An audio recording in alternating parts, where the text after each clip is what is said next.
નમસ્તે વિદ્યાર્થી મિત્રો, તપોવન વિદ્યાલય વડાગામ ડિસ્ટન્સ લર્નિંગમાં આપનું હાર્દિક સ્વાગત છે। વિદ્યાર્થી મિત્રો, આપને ખાસ સૂચન છે, અહીં જે નોંધ કરવામાં આવે તે તમારે નોટબુકની અંદર નોંધવાની રહેશે, જેથી કરીને આપ તેનું સરળતાથી પુનરાવર્તન અને દ્રઢીકરણ કરી શકો। ધોરણ 10 વિષય ગણિત, પ્રકરણ નંબર 1 વાસ્તવિક સંખ્યાઓ, સ્વાધ્યાય 1.2 એક્ઝામ્પલ નંબર 5 જોઈએ।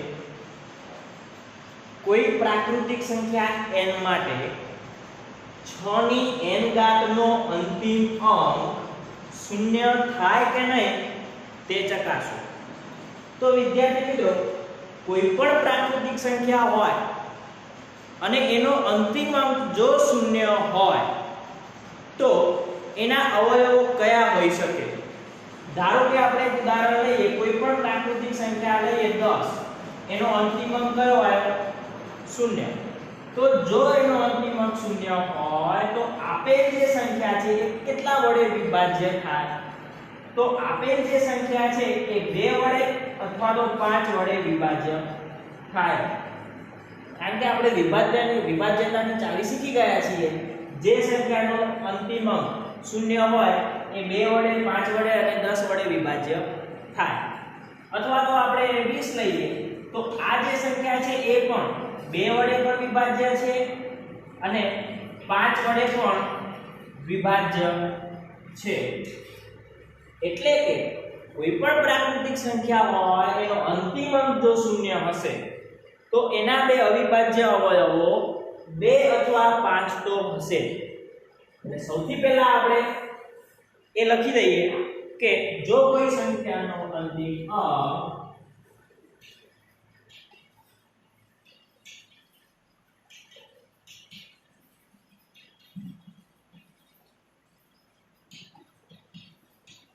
शून्य होय तो ते संख्याना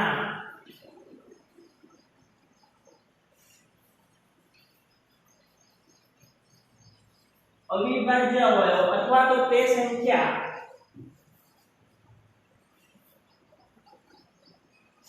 2 અને 5 વડે विभाज्य होय। આપણે હમણાં જોયું કે 10 સંખ્યા છે, પ્રાકૃતિક સંખ્યા, એનો અંતિમ અંક શૂન્ય છે અને એ સંખ્યા કેટલા વડે વિભાજ્ય હતી? 2 અને 5 વડે વિભાજ્ય હતી। એટલે કે આપણે કહી શકીએ કે આવી સંખ્યાના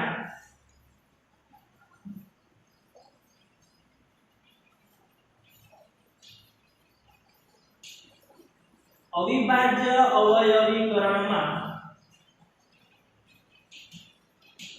2 અને 5 નો સમાવેશ થાય।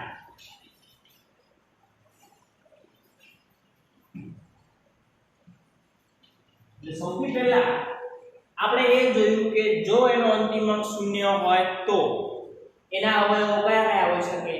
2 અને 5। હવે આપણે અહીંયા કઈ સંખ્યા આપેલી છે? 6 ની n ઘાત। તો આપણે એ લખીએ કે હવે 6 ની n ઘાત આપેલી છે તો 6 ના અવયવો કયા થશે? તો કે 2 ગુણ્યા 3 એટલે 6 થાય, n ના n। હવે આપણે ઘાત અને ઘાતાંકની અંદર નિયમો શીખી ગયા છીએ।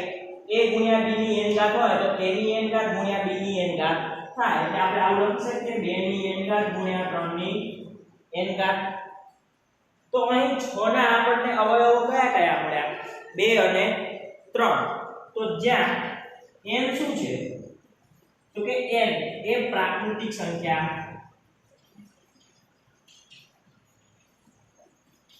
છે।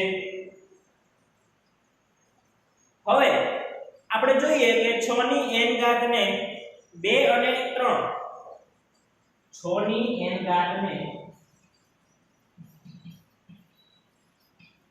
2 અને 3 એમ 2 અવિભાજ્ય અવયવ મળે છે।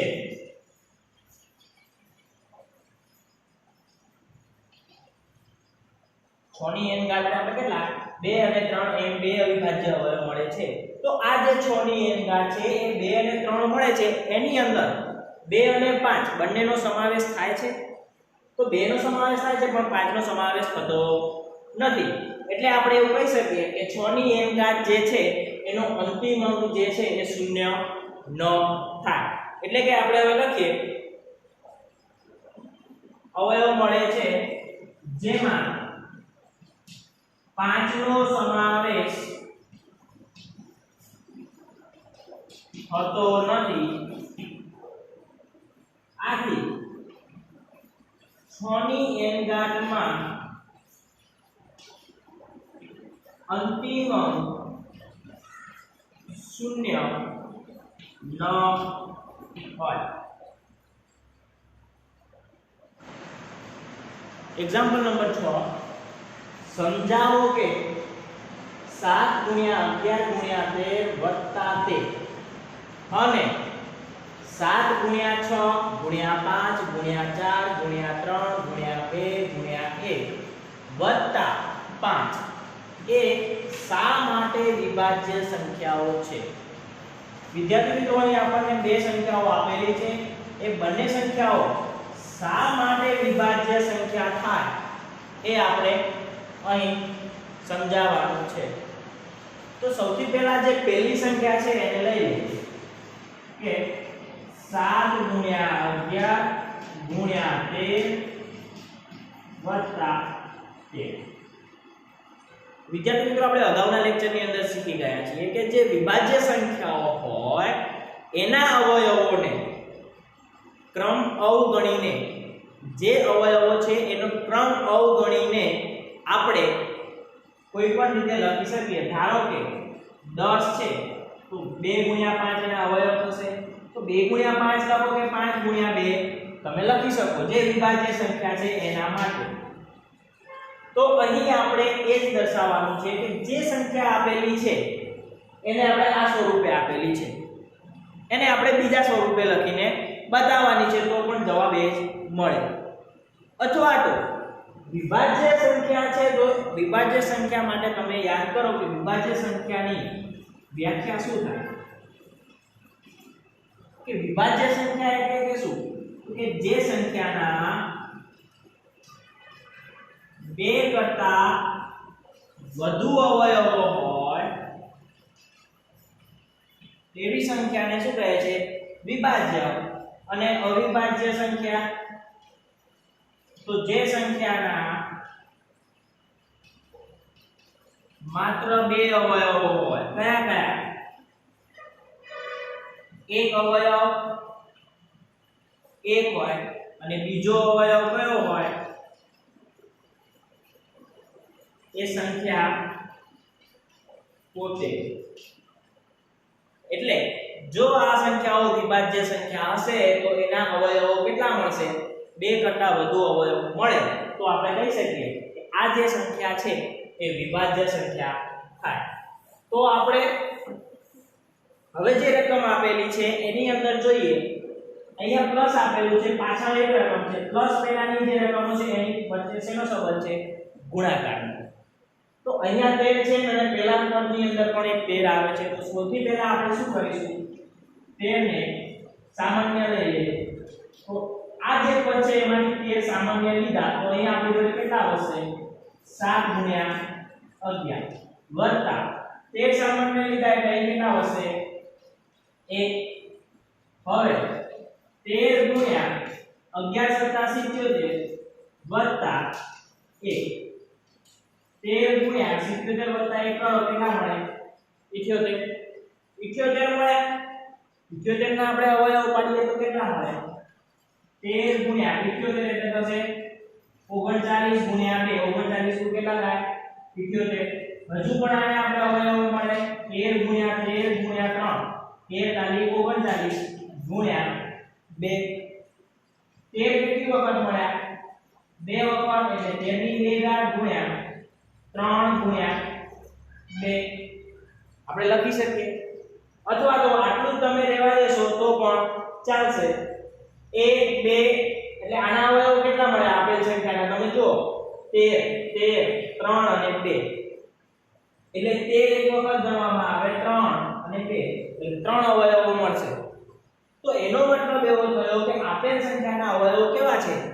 2 કરતા વધારે મળે છે. આથી આપણે એવું કહી શકીએ કે જે આપેલ સંખ્યા છે એ કેવી થશે? વિભાજ્ય સંખ્યા થશે.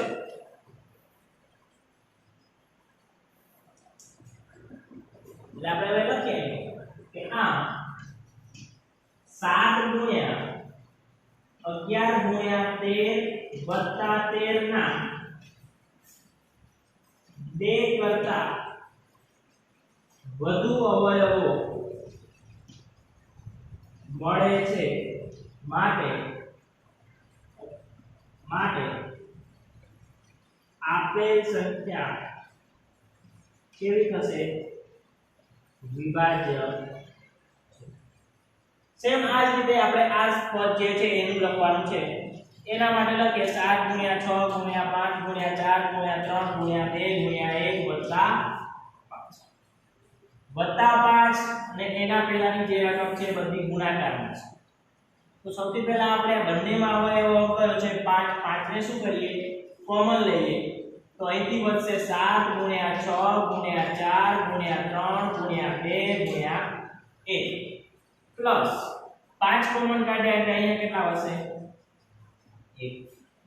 5 ના 5 આપેલ સંખ્યાનો ગુણાકાર કરવાનો થશે. તો અહીં આપણે જોઈએ 2 ગુણ્યા 3 6 ગુણ્યા 4 24 અને 7 6 43. તો બંનેનો ગુણાકાર કરીએ તો 42 દુ 84 4 દુ 8 4 દુ 16 8 6 ને 4 10 વધી 1 8 ને 2 10 ને મળશે 1008 પ્લસ 1. હવે 5 ગુણ્યા 1008 વત્તા 1 કરવામાં આવે તો કેટલા મળે?